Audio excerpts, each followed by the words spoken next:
Zero की अगर आप जर्नी देखोगे तो आर्यभट्टा ने 5th सेंचुरी में इसका कॉन्सेप्ट दिया था, ब्रह्मगुप्ता ने 7th सेंचुरी में इसके रूल्स बनाए थे और फिर अरब्स ने कॉपी करा और फिर यूरोप ने 12th सेंचुरी में इसको सीखा। जीरो के कॉन्सेप्ट के दो मीनिंग होते हैं, एक हो गया zero as a place holder और दूसरा हो गया जीरो एज अ नंबर। क्या फर्क है मैं समझाता हूँ। प्लेस होल्डर जीरो में जब मायंस यूज करते थे इसको तो 505 लिखने के लिए जो बीच में एक गैप है उसको इंडिकेट करना जरूरी था, इसलिए वहां पर जीरो यूज हो जाता था, पर इसकी कोई मैथमेटिकल सिग्निफिकेंस नहीं थी। इसमें भारत का कंट्रीब्यूशन ये था कि जीरो को प्लेस होल्डर से हटा करके एक नंबर की तरह देखा गया, मतलब जीरो को ऐड, सब्ट्रैक्ट, मल्टीप्लाई, डिवाइड ये सब करा जा सकता था। ये एक रेवोल्यूशनरी स्टेप था। बख्शाली मैन्युस्क्रिप्ट जो पाकिस्तान में डिस्कवर्ड हुई यानी कि एंशिएंट इंडिया में, उसकी कार्बन डेटिंग 3rd या 4th सेंचुरी के आसपास मानी जाती है। इसमें जीरो को एक डॉट के फॉर्म में यूज करा गया है यानी कि एक नंबर की तरह। वर्ल्ड का ओल्डेस्ट रिकॉर्डेड जीरो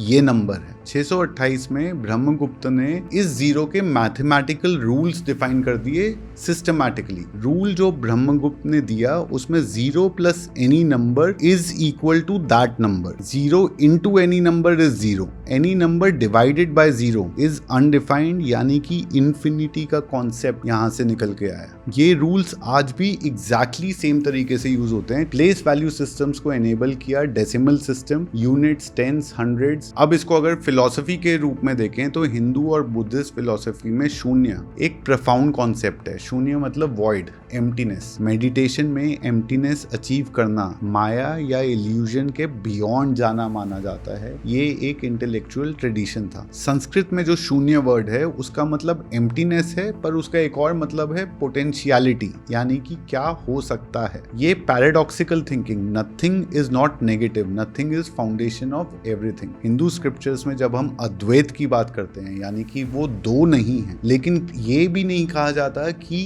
एक है, यानी कि एक भी हो सकता है और इन्फिनिटी भी हो सकता है, पर दो नहीं है। यूरोपियन क्रिश्चियन फिलॉसफी में नथिंग से थोड़ा डर था लोगों को, क्योंकि वॉइड को ईवल समझा जाता था, इसीलिए जीरो कॉन्सेप्ट रेजिस्ट करा जाता था सेंचुरीज तक। चर्च ने भी इसे अपोज किया था, God is everything, nothing can not exist, ये बोल करके। इंडिया में जीरो इंटेलेक्चुअल ट्रेडिशन का नेचुरल एक्सटेंशन था। प्रैक्टिकल मैथमेटिक्स और मेटाफिजिकल फिलॉसफी को मर्ज ये जीरो करता था। जीरो के बिना बाइनरी कोड इम्पॉसिबल है। 0-1 पे कंप्यूटर्स रन होते हैं, इंटरनेट, एआई, स्मार्टफोन्स रन होते हैं। ये सब का फाउंडेशन जीरो में छुपा हुआ है, जो कि ब्रह्मगुप्ता और आर्यभट्टा के एडवांस थिंकिंग की वजह से आज हमारी दुनिया में देखा जाता है।